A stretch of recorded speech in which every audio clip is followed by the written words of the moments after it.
পাহাড়ের সশস্ত্র সংগঠনগুলোর হাতে অত্যাধুনিক অস্ত্র, প্রতিবেশী দেশ থেকে আসছে চালান। নিয়ন্ত্রণে আইন শৃঙ্খলা রক্ষাকারী বাহিনী সদা তৎপর। আর্মি ড্রেসের মতো পোশাক ছিল, অস্ত্র AK-47, আর সব তো সরকারের অস্ত্র। বলছিলাম চাইনা ব্র্যান্ড আমরা ব্যবহার করি। তারা যেহেতু অপারেশনের ফলে তারা পার্শ্ববর্তী দেশে চলে যায়, তো সেই পার্শ্ববর্তী দেশের অস্ত্রগুলোই হয়তো তারা সেখান থেকে ক্রয় করে। ভোটার তথ্য হালনাগাদের সম্পূরক তালিকা প্রকাশ, সংশোধন শেষে চূড়ান্ত তালিকা 31 আগস্ট। সংশোধনী কিছু থাকে, সেই সংশোধনীগুলো আমাদেরকে জানাবেন এবং সংশোধনী অনুযায়ী আমরা এটা চূড়ান্ত করব 31 আগস্ট। নির্বাচন সামনে রেখে পুলিশের জন্য কেনা হবে 40,000 বডি ক্যামেরা। চলতি বছরই 5% নিচে নামবে মূল্যস্ফীতি, আশাবাদ বাংলাদেশ ব্যাংকের গভর্নরের। রাজনৈতিক স্থিতিশীলতা না এলে নতুন বিনিয়োগ নিয়ে শঙ্কা। বিনিয়োগ, ফরেন ইনভেস্টমেন্ট, এগুলো সবই কিন্তু পাইপলাইনে আমরা দেখতে পাচ্ছি। দেয়ার আর পজিটিভ সাইন্স অফ দ্যাট, কিন্তু আরেকটু সময় লাগবে।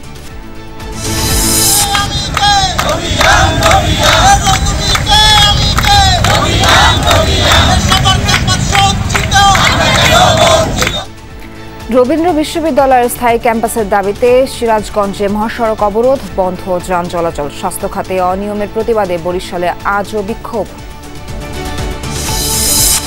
দুরারোগ্য ব্যাধিতে আক্রান্ত শিশু নাহিয়ানের চিকিৎসা বন্ধ 1 বছর, সন্তানকে বাঁচাতে আবারও সহযোগিতার আকুতি পরিবারের। আমার ছেলের চিকিৎসা চালাইতে পারি না, বারবার এই যে একটা ব্যর্থতা, এটা আমার সবসময় তাড়া করে যে আমার ছেলের জন্য আমি কিছু করতে পারতেছি না। আরও একটি ইতিহাসের সামনে আফিদারা, দক্ষিণ কোরিয়ার বিপক্ষে আজ ড্র করলেই নিশ্চিত অনূর্ধ্ব 20 এশিয়ান কাপের টিকিট।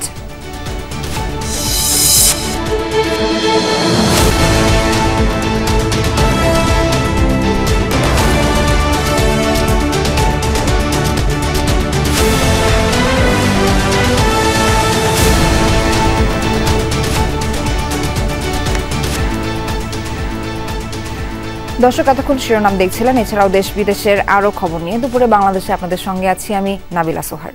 দর্শক, শুরুতেই যাচ্ছি সচিবালয়ে। সেখানে আইন শৃঙ্খলা সংক্রান্ত কোর কমিটির বৈঠক শেষে ব্রিফ করছেন স্বরাষ্ট্র উপদেষ্টা। আমরা কি পরিস্থিতিতে পেয়েছি? এরকম পরিস্থিতি কি বাংলাদেশে কোনো সময় হয়েছিল? এইরকম পরিস্থিতি, পুলিশ কাজে যোগদান করতেছে না, এর আনসার বিদ্রোহ করতেছে, অন্যান্য বাহিনীগুলি অতবাতে সক্রিয় না।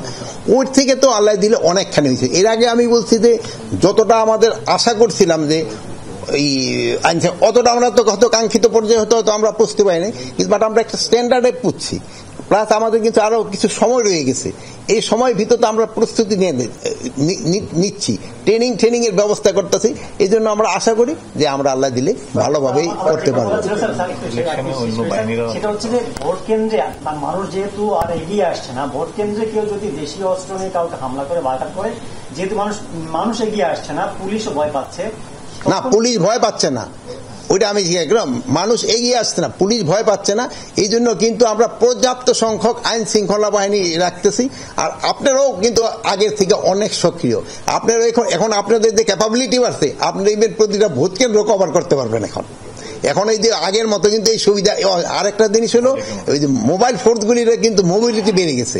যেমন রাস্তাঘাটের কিন্তু আগে যেই জায়গায় পৌঁছতে পারতেন ওই জায়গায় কিন্তু পৌঁছতে পারবে। এই জন্য এই কতটা একটা প্লাস আমরা একটা বডি ক্যামেরা যেটা আমরা ক্রয় করে দিচ্ছি, কোন কেন্দ্রে কি ধরনের ঘটনা ঘটছে আপনার সেন্ট্রাল থেকে, মানে আপনার এদেরও মনে হয় এটার অ্যাক্সেস দেওয়া হবে, আপনারাও কিন্তু দেখতে পারবেন। ডিস্ট্রিক্টে দেওয়া হবে, আপনাকে ডিস্ট্রিক্টে যারা প্রতিনিধি যারা এরা নিজেরও করতে পারবে। যদি কোনো কেন্দ্রে কোন ধরনের এরকম হইতে থাকে, ওটা ইভেন সিস্টেমটা এরকম হবে, মানে আমি হয়তো ডিটেল আপনাদের বলতে পারতেছি না, যে ওখান থেকে সিগন্যাল চলে আসবে। স্যার, একটা বিষয় হলো যে আপনারা স্যার আইন শৃঙ্খলা বাহিনীর সদস্য বাড়াচ্ছেন, প্রিজাইডিং অফিসারের নিরাপত্তার ব্যবস্থা করছেন, আরো বেশ কিছু ব্যবস্থা নিয়েছেন। আপনাদের মধ্যে কি মানে সার্বিক পরিস্থিতির মধ্যে এমন কিছু মনে হচ্ছে যে নির্বাচনকে নিয়ে অরাজকতার সংখ্যা হতে পারে, এরকম কোনো বিষয়? নির্বাচনে শোনেন, নিরাপত্তা আমাদের কোনো অরাজকতা হবে না, বাট নির্বাচনটা হলো সুষ্ঠু এবং সবভাবে হওয়ার জন্য কিন্তু শুধু আইন শৃঙ্খলা বাহিনী তো না, এটার ক্ষেত্রে মেইন ভূমিকা পালন করে যারা নির্বাচনে অংশগ্রহণ করবেন তারা। যারা নির্বাচনে অংশগ্রহণ করবেন তাদের ইচ্ছে, তারা নির্বাচনটা কিভাবে চাচ্ছে, এটা কিন্তু তাদের একটা বড় ধরনের। তারপরে আমাদের আসছে ইলেকশন কমিশন, আমরা কিন্তু সেই সময় ইলেকশন কমিশনের আন্ডারে থাকতে হয়, ইলেকশন কমিশন কিভাবে চাচ্ছে, তারপরে প্রশাসনের লোক রয়ে গেছে, তারপরে আমাদের আইন শৃঙ্খলা বাহিনী, মানে এটা তো সবাই। তারপরে হলো যদি সবচেয়ে মেইন ফ্যাক্টর হলো জনগণ কিভাবে করে এটারে, যেহেতু তার তো যেতে হবে ভোট কেন্দ্রে, মেইন ভোটটা তো তার। নির্বাচন কতটা সুষ্ঠু হবে স্যার, স্বরাষ্ট্র উপদেষ্টা হিসেবে সেই দায় কিন্তু আপনার উপর আসবে। আপনি কি চাচ্ছেন, আপনি চলে গেলেও আপনার কাছে আসবে, থাকলেও আপনার কাছে না, নির্বাচন মানে দায়টা আসবে না, নির্বাচন ওটা ভালো হলে আমার লোকে প্রশংসা করবে, দায় আমারে কেন করবে, প্রশংসা করবে। আমি এরকম ভাবে একটা নির্বাচন করে যেতে যাচ্ছি যেন লোকজন আপনারা যেন প্রশংসা করেন, দেখা হইলে যেন বলে ভাই কেমন আছেন, যেন আপনারা মুখ ঘুরে না নেন, এইটাই আমি চাচ্ছি। এই জন্য তো আমি সুষ্ঠু না হলে আপনাকে সহ একসাথে কাঠ গড়ায় দাঁড়াবো।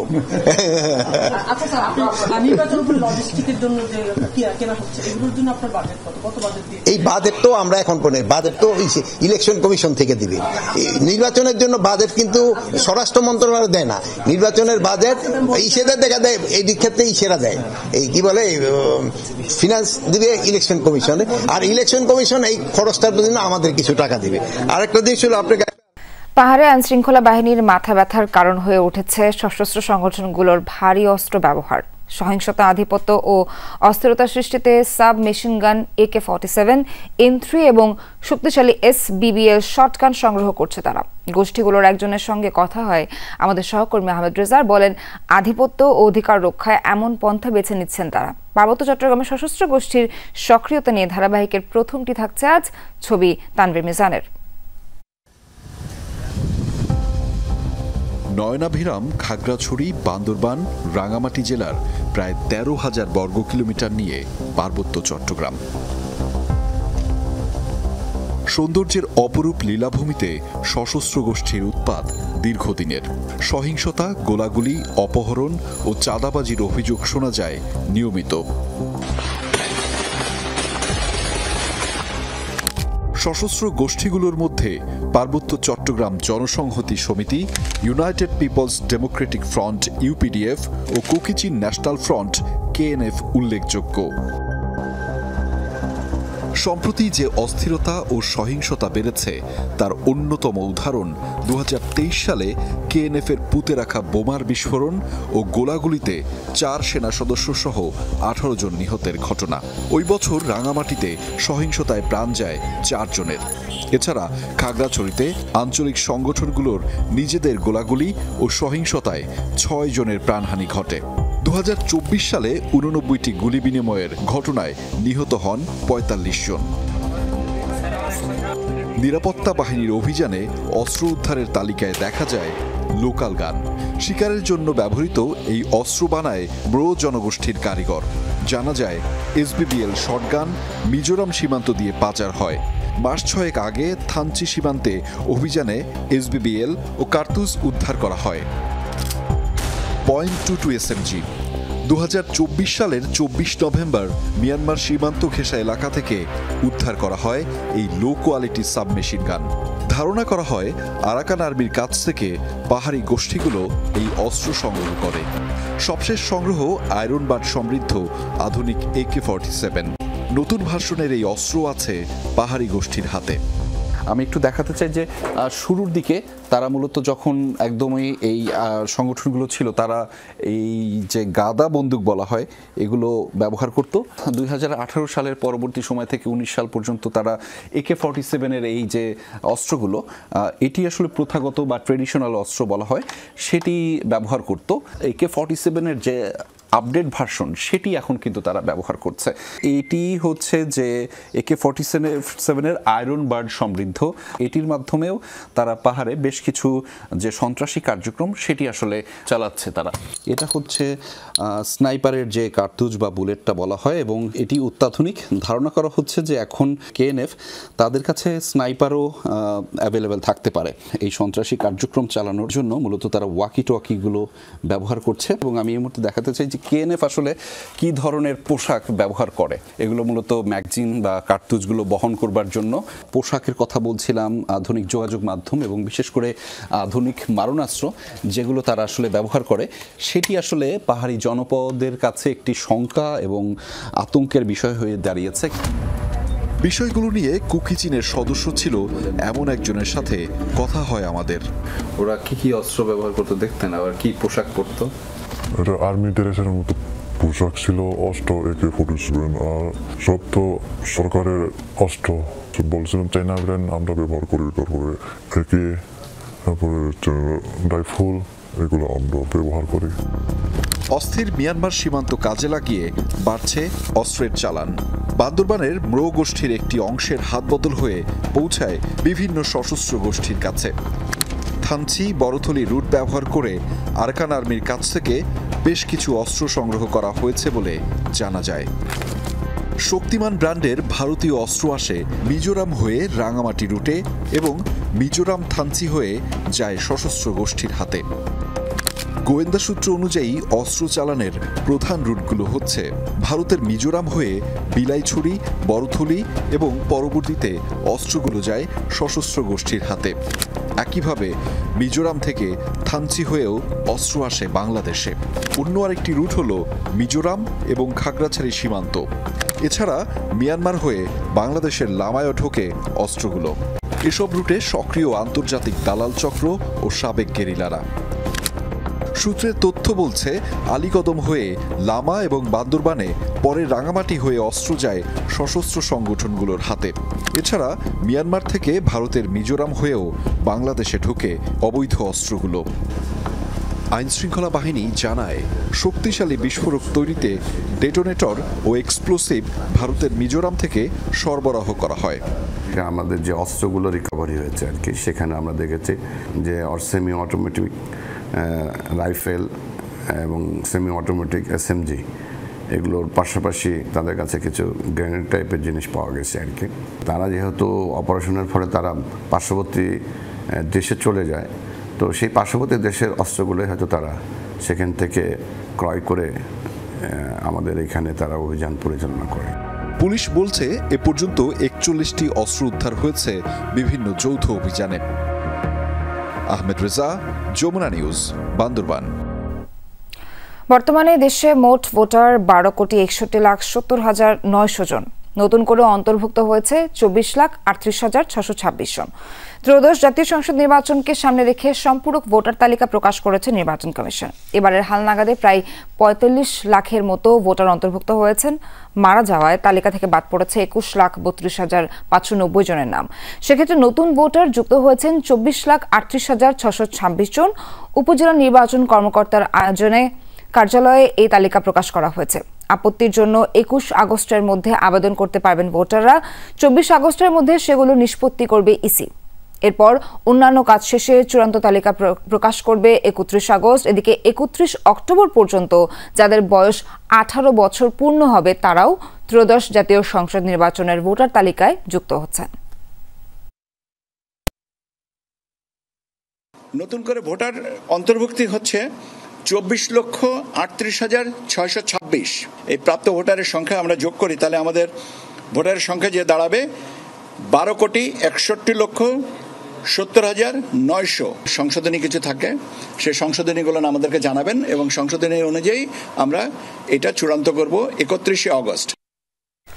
এদিকে ত্রয়োদশ জাতীয় সংসদ নির্বাচনকে সামনে রেখে পুলিশের জন্য 40,000 বডি ক্যামেরা কেনার পরিকল্পনা করেছে সরকার। তথ্য জানিয়েছে প্রধান উপদেষ্টার প্রেস উইং। সকালে রাষ্ট্রীয় অতিথি ভবন যমুনায় প্রধান উপদেষ্টা ডক্টর মোহাম্মদ ইউনূসের সভাপতিত্বে অনুষ্ঠিত এক বৈঠকে এই পরিকল্পনা নিয়ে আলোচনা হয়। প্রধান উপদেষ্টার বিশেষ সহকারী ফয়েজ আহমেদ তৈয়ব জানান 40,000 বডি ক্যাম কেনার প্রক্রিয়া চূড়ান্ত পর্যায়ে রয়েছে। তিনি আরও বলেন, এসব যন্ত্র হাজারো ঝুঁকিপূর্ণ ভোট কেন্দ্রের নিরাপত্তা পর্যবেক্ষণ করবে। জার্মানি, চীন ও থাইল্যান্ডের 3টি কোম্পানির সঙ্গে ক্যামেরা সরবরাহের বিষয়ে যোগাযোগ করেছে বাংলাদেশ। নির্বাচনী দায়িত্ব পালনের সময় পুলিশ কর্মকর্তা ও কনস্টেবলরা এই ক্যামেরা বহন করবেন। বৈঠকে প্রধান উপদেষ্টা টেলিযোগাযোগ ও আইসিটি বিষয়ক বিশেষ সহকারী আসন্ন নির্বাচনের জন্য একটি ইলেকশন অ্যাপ চালুর পরিকল্পনার কথাও জানান। দেশে এখনো রাজনৈতিক স্থিতিশীলতা আসেনি। তাই এই মুহূর্তে সবাই বিনিয়োগে ঝাঁপিয়ে পড়বে এমন প্রত্যাশা থাকলে সেটি ভুল। সকালে রাজধানীতে সিপিডি আয়োজিত অন্তর্বর্তী সরকারের ৩৬৫ দিনের পর্যালোচনা শীর্ষক সেমিনারে এসব কথা বলেন বাংলাদেশ ব্যাংকের governor doctor Ahsan H Mansur. চলতি বছরে মূল্যস্ফীতি ৫% নিচে নেমে আসবে বলে আশা করেন কেন্দ্রীয় ব্যাংকের গভর্নর। জানান, ডিজিটাল ব্যাংক নিয়ে এই মাসে নতুন বিজ্ঞপ্তি জারি করা হবে যাতে আগ্রহী প্রতিষ্ঠান আবেদন করতে পারবে। অনুষ্ঠানে বক্তারা বলেন, মূল্যস্ফীতি এখনো অনেক বেশি, তাই দরিদ্র পরিবারগুলোকে টার্গেট করে রিলিফ কার্যক্রম শুরু করার পরামর্শ দেন সিপিডির গবেষকরা। বলেন, মানুষের অনেক প্রত্যাশা এই সরকারের কাছে। সার্বজনীন স্বাস্থ্য বীমা চালুর কথা বলা হয়েছিল, কিন্তু এখনো কোনো উদ্যোগ নেওয়া হয়নি। নতুন মার্কিন শুল্ক নীতির কারণে রপ্তানি পণ্যে বৈচিত্র্য আনার বিষয়টিতে আরো অনেক বেশি গুরুত্ব দেওয়ার তাগিদ দেন বক্তারা। সবকিছু মিলিয়ে এখনই কেউ বিনিয়োগে ঝাঁপিয়ে পড়বে এই প্রত্যাশা যদি কারো থাকে, আমি বলবো সেটা কাল্পনিক। কাজে আমাকে বাস্তবসম্মত হতে হবে। আমি যেটা বলবো যে বিনিয়োগ, ফরেন ইনভেস্টমেন্ট, এগুলো সবই কিন্তু পাইপলাইনে আমরা দেখতে পাচ্ছি। দেয়ার আর পজিটিভ সাইন্স অফ দ্যাট, কিন্তু আরেকটু সময় লাগে। অবশ্যই শর্ট টার্ম এবং মিডিয়াম টার্ম আছে। সবকিছু ভালো উদ্যোগগুলোর ফলাফল যে ইমিডিয়েটলি আমরা পাবো সেটাও না, কিন্তু তারপরও জীবন তো একটা চলমান বিষয়, সুতরাং সেই নিরিখেও আমাদের আলাপ আলোচনাটা করতে হয়। স্মার্ট ফ্যামিলি কার্ডধারী পরিবারের জন্য ভর্তুকি মূল্যে পণ্য বিক্রি কার্যক্রম শুরু করেছে টিসিবি। আজ থেকে ঢাকা মহানগরের 60টি ভ্রাম্যমাণ ট্রাকে ভোজ্য তেল, চিনি ও মসুর ডাল বিক্রি শুরু হয়েছে, যা চলবে 1 মাস। ভোজ্য তেল 2 লিটার 230 টাকা, চিনি 1 কেজি 80 টাকা এবং মসুর ডাল 2 কেজি 140 টাকায় বিক্রি করা হচ্ছে। তবে স্মার্ট ফ্যামিলি কার্ডধারীদের জন্য বিক্রয় মূল্য আগের মতোই বহাল থাকবে। টিসিবির উপপরিচালক মোহাম্মদ শাহাদাত হোসেন স্বাক্ষরিত এক বিজ্ঞপ্তিতে জানানো হয়েছে, আজ থেকে 13 সেপ্টেম্বর পর্যন্ত চলবে এই কার্যক্রম। প্রতিদিন ঢাকা মহানগরের প্রতিটি ট্রাকে 500 সাধারণ মানুষের কাছে সাশ্রয়ী মূল্যে পণ্য বিক্রি করছে টিসিবি। পাশাপাশি চট্টগ্রাম মহানগরে 25টি, গাজীপুরে 6টি, কুমিল্লা মহানগরে 3টি ও জেলায় 12টি, ফরিদপুরে 4টি, পটুয়াখালী ও বাগেরহাটে 5টি করে ভ্রাম্যমাণ ট্রাকে মিলবে এসব পণ্য। আজ থেকে 31 আগস্ট পর্যন্ত জেলাগুলোয় দৈনিক পণ্য বিক্রয় কার্যক্রম চলবে। টিসিবি কার্যক্রম সম্পর্কে সবশেষ জানাতে চট্টগ্রাম থেকে যুক্ত হচ্ছেন সহকর্মী জুবাইদ ইবনে শাহাদাত। জুবাইদ, পণ্যের সরবরাহ কেমন দেখছেন, আর পণ্য বিতরণ নিয়ে সাধারণ মানুষের প্রতিক্রিয়াই বা কেমন, একটু বিস্তারিত জানাবেন। সকাল থেকেই বিভিন্ন পয়েন্টে আমি টিসিবির পণ্য কার্যক্রমটা দেখছি এবং সাধারণ মানুষ যারা আছেন তাদের প্রচুর ভিড় এখানে। আমি এখন যে পয়েন্টটাতে আছি এটি পাথরঘাটা এলাকায়। এখানে টিসিবির যে গাড়িটা আছে সেখানে আগের মতোই তারা বিক্রি করছে তেল, চিনি, মসুর ডাল এবং এই যে 450 টাকার প্যাকেট, এটি নিচে নারী পুরুষ একেবারে লাইন ধরে দাঁড়িয়ে আছেন, দীর্ঘ অপেক্ষায় আছেন তারা। এবং তাদের মধ্যে অনেকের সাথে কথা বলেছি, তারা এই ধরনের কার্যক্রমটাকে সাধুবাদ জানিয়েছেন এবং নিয়মিত ভিত্তিতে এরকম কার্যক্রম যাতে পরিচালনা করা হয় তেমন আহ্বান তারা জানিয়েছেন। কারণ দ্রব্যমূল্যের যে ঊর্ধ্বগতি, সেই ঊর্ধ্বগতির বাজারে কিছুটা হলেও এই কার্যক্রম, পণ্য বিক্রির কার্যক্রম তাদের স্বস্তি দিবে এমনটা তারা বলছেন। পাশাপাশি ডিলারদের সাথেও আমরা কথা বলেছি, তারা বলছেন তাদের জায়গা থেকে তারা কোনো রকম সমস্যা থাকুক সেটা চান না, সেজন্য তারা লোকবল বাড়িয়েছেন, তাদের পয়েন্টের যে সংখ্যা সেটাও তারা বাড়িয়েছেন এবং এই কারণেই কিন্তু টিসিবির যে পণ্য বিক্রি সেটা আমরা দেখতে পাচ্ছি চট্টগ্রামের আজকে 25টা পয়েন্টে হচ্ছে এবং প্রতিটা পয়েন্টে প্রতিটি ভ্রাম্যমাণ ট্রাক থেকে 500 ফ্যামিলি এই টিসিবির পণ্য কিনতে পারবেন এবং তাদের যে অভিযোগ আমরা তাদের সাথে কথা বলে এখনো পাইনি, তবে তারা এটা বলছেন যে আরেকটু যদি সুশৃঙ্খল ভাবে দেওয়া যায়, মানে সড়কে যে দেওয়া হচ্ছে সেটা নির্দিষ্ট কোনো খালি জায়গায় যদি দেওয়া যায় তাহলে তাদেরও দাঁড়াতে অনেকটা সুবিধা হয় এবং পাশাপাশি যে পণ্য বিক্রি কার্যক্রম সেটাও অনেকটা আরো গোছানো বা সুশৃঙ্খল হবে। তার পাশাপাশি পুরো আগস্ট মাস পর্যন্ত চট্টগ্রামে এই 31 আগস্ট পর্যন্ত টিসিবির পণ্য বিক্রয় কার্যক্রমটা চলবে এমনটা টিসিবির চট্টগ্রাম আঞ্চলিক কার্যালয় থেকে আমাদেরকে জানানো হয়েছে। সোহাগ, ধন্যবাদ আপনাকে। টিসিবির পণ্যের খবরাখবর জানাচ্ছিলেন, সেখানে প্রচন্ড ভিড়ও আছে মানুষের, সেটাও জানাচ্ছিলেন, ধন্যবাদ। রাজধানীর পল্লবীতে পুলিশি হেফাজতে নির্যাতনে গাড়ি চালক ইশতিয়াক হোসেন জনের মৃত্যুতে বিচারিক আদালতের দেয়ার রায়ের বিরুদ্ধে হাইকোর্টে আসামিদের করা আপিলের রায় পড়া চলছে। এ বিষয়ে আরো জানাতে হাইকোর্ট থেকে যুক্ত হচ্ছেন সহকর্মী মাইনুল মারুফ। মাইনুল, রায় পড়া কি ইতোমধ্যে শেষ হয়েছে কিনা, আর এখন পর্যন্ত আদালতের কি আদেশ পাওয়া গেল এই বিষয়ে? সোহার রায় যদি বলি, এটা 2014 সালের একটি ঘটনা এবং তারপর কিন্তু 2020 সালে কিন্তু এটা একটি রায় হয় এবং সেই রায় কিন্তু 3 জনকে যাবজ্জীবন এবং 2 জনকে 7 বছর কারাদণ্ড দেয় এবং যাদের 7 বছর কারাদণ্ড দেওয়া ছিল তারা ছিলেন পুলিশের সোর্স। মূলত সেই 2 জনের সাথেই ইশতিয়াক হোসেন জনির ঝামেলা হয়েছিল একটি গায়ে হলুদের অনুষ্ঠানে। পরবর্তীতে পুলিশ ডেকে আনে তারা পুলিশ ডেকে আনার পর পুলিশ তাদেরকে যে 2 জনকে গ্রেপ্তার করে নিয়ে যায়, জনি এবং তার ভাই রকিকে, এবং সেখানে পুলিশের নির্যাতনে কিন্তু জনি নিহত হয় এবং পরবর্তীতে রকি বাদী হয়ে মামলা দায়ের করেন এবং এই মামলার পরবর্তীতে যে আসামিরা রয়েছেন তাদের কিন্তু সাজা হয় 3 জনের যাবজ্জীবন এবং বাকি 2 জনের যে সোর্স 2 জন ছিলেন তাদের 7 বছর করে।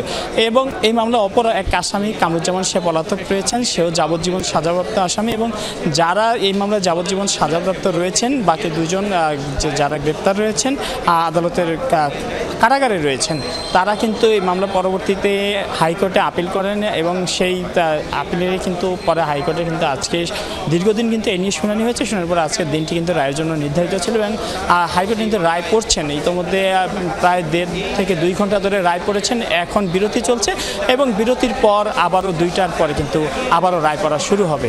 তখন আমি আপনার মাধ্যমে বাকি তথ্য জানিয়ে দিতে পারবো। সোহার, মাইনুল, ধন্যবাদ আপনাকে সবশেষ আপডেট দেওয়ার জন্য।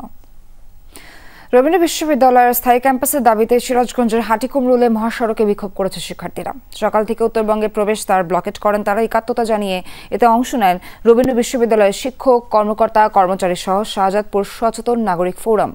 শিক্ষার্থীরা জানান দীর্ঘ 9 বছরেও স্থায়ী ক্যাম্পাস নির্মাণ না হয় পড়াশোনার সঠিক মান পাচ্ছেন না তারা, শিকার হচ্ছেন নানা সমস্যার। দ্রুত দাবি বাস্তবায়ন না হলে আরও কঠোর কর্মসূচি দিয়ে আরও হুঁশিয়ারি দেন শিক্ষার্থীরা।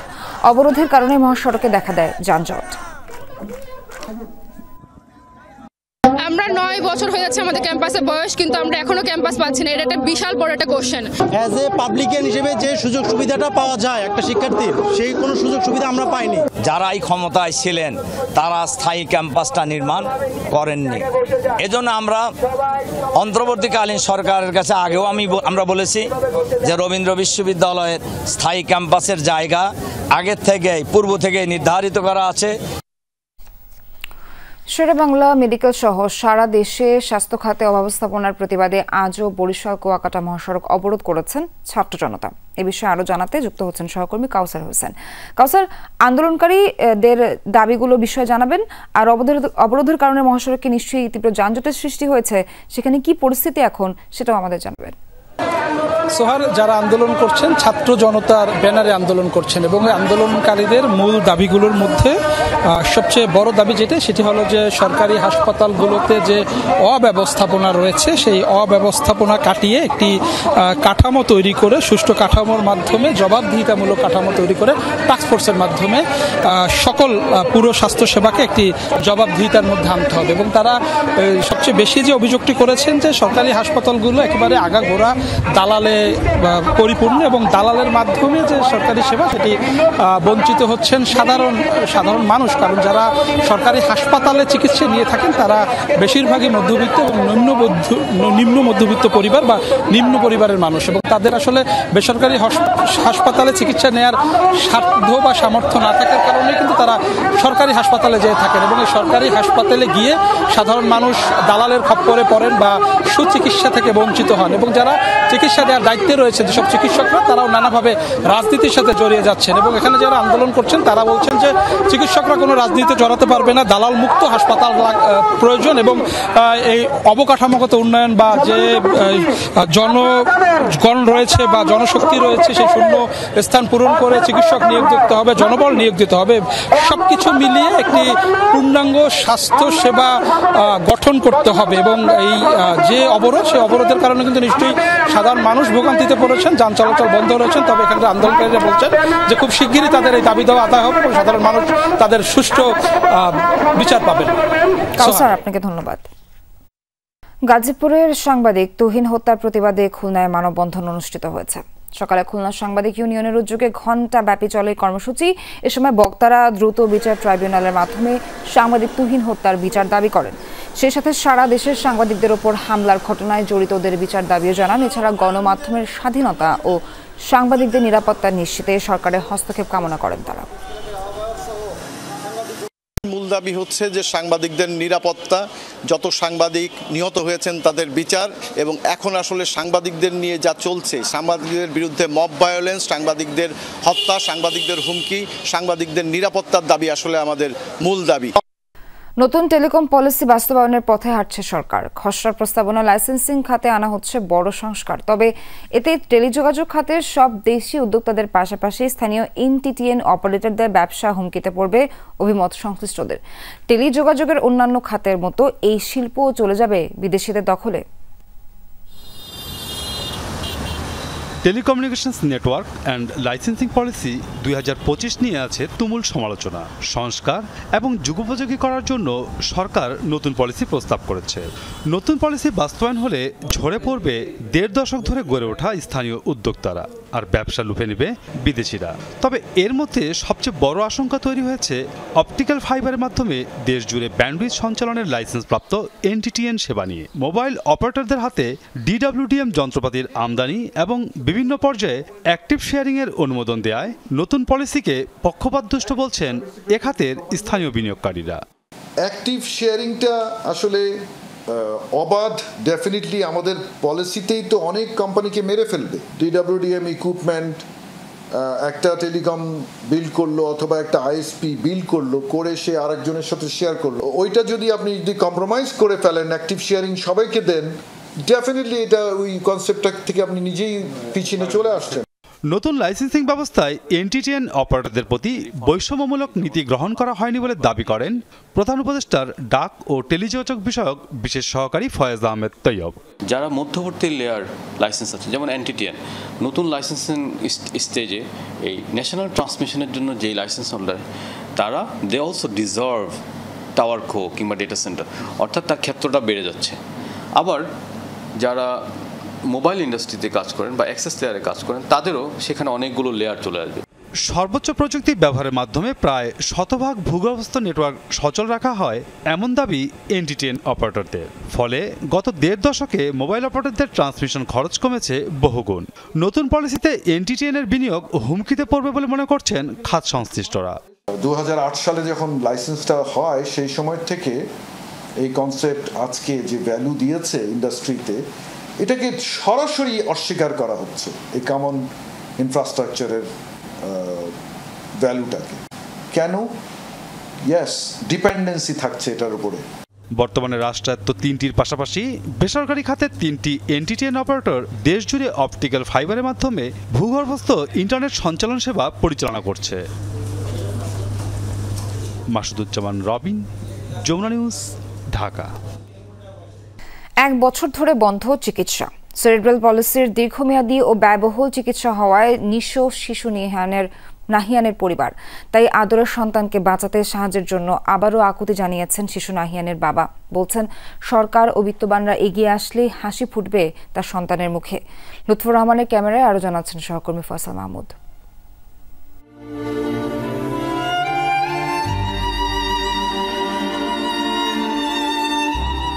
চোখের সামনেই তিলে তিলে শেষ হয়ে যাচ্ছে আদরের সন্তান। টাকার অভাবে এখন বন্ধ চিকিৎসা। বাবা হয়েও কিছু করতে না পারায় এমন আর্তনাদ নাইম তুগলিলের। পায়ে হাত দিয়ে বলি, বাবা তুই আমার মাফ করে দিস, কারণ আমি চিকিৎসা চালাইতে পারি না, এটা আমি বলি মাঝে। মিরপুরের বাসিন্দা এই পিতার 7 বছর বয়সী সন্তান তাবিথ আল নাহিয়ান। জন্মের 3 বছরের মাথায় জানা যায় নাহিয়ান সেরিব্রাল পালসি রোগে আক্রান্ত। সবকিছু শুনতে বলতে পারলেও অন্য শিশুদের মতো হাঁটাচলা করতে পারেন না। আমি আমার ছেলের চিকিৎসা চালাইতে পারি না, বারবার এই যে একটা ব্যর্থতা, এটা আমার সবসময় তাড়া করে যে আমার ছেলের জন্য আমি কিছু করতে পারতেছি না, হাঁটতে পারি না। এই যে কথাটা বলে হাঁটতে পারি না, এই কথাটা শুনলে আমি ভিতরটা ফেটে যায় যে আমার ছেলেটা কেন হাঁটতে পারবে না। সন্তানের হাঁটা চলার আবদারে পার্কে নিয়ে যেতে পারলেও অর্থাভাবে করাতে পারছেন না চিকিৎসা। প্রতি মাসে প্রয়োজন 30,000 টাকা। স্বল্প আয়ের বাবার নেই সেই সক্ষমতা, তাই অর্থাভাবে 1 বছর ধরে হচ্ছে না নাহিয়ানের চিকিৎসা। প্রয়োজনীয় ওষুধ ও থেরাপি দিতে না পারায় আরও খারাপের দিকে যাচ্ছে ছোট্ট নাহিয়ানের শারীরিক অবস্থা। এখন হচ্ছে থেরাপি বন্ধ, সাথে ওষুধও বন্ধ। ইন্ডিয়ার যে ওষুধগুলো ছিল, ওই ওষুধগুলো ওর খাওয়ানোর পরে আল্লাহর রহমতে অনেক ভালো ছিল, এখন হয়েছে ইদানিংকালে ও অজ্ঞান হয়ে যায়, একদম সেন্সলেস হয়ে যায়, ব্ল্যাক আউট। বাবা তুমি কি হাঁটতে চাও?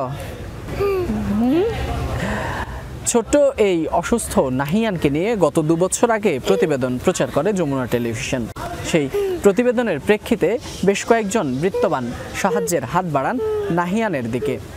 তবে বেশ কয়েক মাস যাওয়ার পরেই সেই সাহায্য বন্ধ হয়ে যায়, ফলে পুরোপুরি চিকিৎসা বন্ধ হয়ে যায় নাহিয়ানের। তাই নতুন করে আবারও শঙ্কা জাগছে নাহিয়ানের সুস্থ হওয়া নিয়ে, সুচিকিৎসা নিয়ে। বেশ কয়েকজনের সহযোগিতায় কয়েকবার প্রতিবেশী দেশে নিয়ে চিকিৎসা করানো হয় নাহিয়ানের। এতে অনেকটা উন্নতি হয় তার, কিন্তু সহযোগিতা বন্ধ হয়ে যাওয়ায় গত 1 বছরে আর দেশের বাইরে নেওয়া হয়নি। চিকিৎসার জন্য নেওয়া ভারতীয় ভিসার মেয়াদ শেষের দিকে হলেও টাকার অভাবে যাত্রা প্রায় অনিশ্চিত। যমুনা টিভিতে এর আগে একটা প্রচার হয়েছিল ওরে নিয়ে প্রতিবেদন, সেখান থেকে কিছু টাকা আসছে আর ওর একজন দায়িত্ব নিছিল। যেভাবেই হোক আল্লাহ নিচে 4 বার আমি ইন্ডিয়াতে নিয়ে গেছি, আর এখানে যেভাবেই হোক দেশেও কিছুদিন ট্রিটমেন্ট চলছে। এখন বর্তমানে অর্থ সংকটে সব বন্ধ, আমি আর পেরে উঠতেছি না। চিকিৎসকরা বলছেন এই রোগ নিরাময়ে লাগবে দীর্ঘমেয়াদী চিকিৎসা ও বিপুল অর্থ, যা পরিবারটির পক্ষে বহন করা সম্ভব নয়। তাই ফুটফুটে ছোট্ট নাহিয়ানের চিকিৎসায় সরকার ও সমাজের বিত্তবানদের এগিয়ে আসার আহ্বান অসহায় এই বাবার। ফয়সাল মাহমুদ, যমুনা নিউজ, ঢাকা। গাজায় ফিলিস্তিনি ফুটবলারের মৃত্যুতে ক্ষোভ প্রকাশ করেছেন লিভারপুল তারকা মোহাম্মদ সালাম। কিভাবে, কোথায়, কেন প্রাণ হারিয়েছেন ফিলিস্তিনের পেলে হিসেবে পরিচিত সুলেইমান আল ওবেইদ জানতে চান তিনি। ইসরায়েলের আগ্রাসনে নিহত ওবেইদকে নিয়ে ইউরোপীয় ফুটবল অ্যাসোসিয়েশনের UEFA এর দায়সারা পোস্ট শেয়ার দিয়ে এমন প্রশ্ন ছুড়ে দেন মিশরীয় তারকা। ফিলিস্তিনের জাতীয় ফুটবল দলের খেলোয়াড় ছিলেন সুলেইমান আল ওবেইদ। শত বিধিনিষেধ, সুযোগ সুবিধার অভাবের মধ্যেও আলো ছড়িয়েছেন মাঠে। ঝুলিতে 100-এর বেশি গোল নিয়ে হয়ে উঠেছেন ফিলিস্তিনি ক্রীড়া জগতের রোল মডেল। পরিচিতি পেয়েছেন ফিলিস্তিনের পেলে হিসেবে। গাজার চরম মানবিক সংকটের আঁচ থেকে রেহাই মেলেনি ওবেইদেরও। উপত্যকার 22 লাখ মানুষের মতোই অভুক্ত ছিলেন তিনি, তার 5 সন্তান সহ পরিবারের সদস্যরা। গেল বুধবার খাবারের সন্ধানে আরও অনেকের সাথে তিনিও গিয়েছিলেন ইসরায়েল নিয়ন্ত্রিত ত্রাণ কেন্দ্রে। ইহুদি সেনাদের নির্বিচার গুলিতে সেখানেই প্রাণ যায় 41 বছর বয়সী ফুটবলারের। ওবেইদের মৃত্যুতে শোক ও শ্রদ্ধা জানিয়ে এক্স হ্যান্ডেলে পোস্ট দেয় union of European football association UEFA। ফিলিস্তিনি ফুটবলারকে মেধাবী আখ্যা দেয়া হয় সেখানে। বলা হয় অন্ধকার সময়েও অগণিত শিশুকে আশার আলো দেখিয়েছেন ওবেইদ। তবে এড়িয়ে যাওয়া হয় ইসরায়েলের হামলা প্রসঙ্গ, আর এতেই ক্ষিপ্ত হন মিশরীয় তারকা ফুটবলার লিভারপুল ফরওয়ার্ড মোহাম্মদ সালাহ। এক্স হ্যান্ডেলে ওয়েফার পোস্ট শেয়ার দিয়ে সালাহ প্রশ্ন তোলেন কিভাবে, কোথায় এবং কেন মৃত্যু হয়েছে ওবেইদের। তবে এই ইস্যুতে বিভিন্ন গণমাধ্যম যোগাযোগ করলেও মন্তব্যে রাজি হয়নি ওয়েফা কর্তৃপক্ষ। প্যালেস্টাইন ফুটবল অ্যাসোসিয়েশন জানিয়েছে গত 22 মাসে ইসরায়েলের আগ্রাসনে খেলাধুলার সাথে সম্পৃক্ত 662 জনের মৃত্যু হয়েছে। এদের মধ্যে ফুটবলের সাথে জড়িত ফিলিস্তিনির সংখ্যা 321 জন। গাজার মানবিক পরিস্থিতি নিয়ে শুরু থেকেই সোচ্চার প্রিমিয়ার লিগের বড় তারকা 33 বছর বয়সী মোহাম্মদ সালাহ।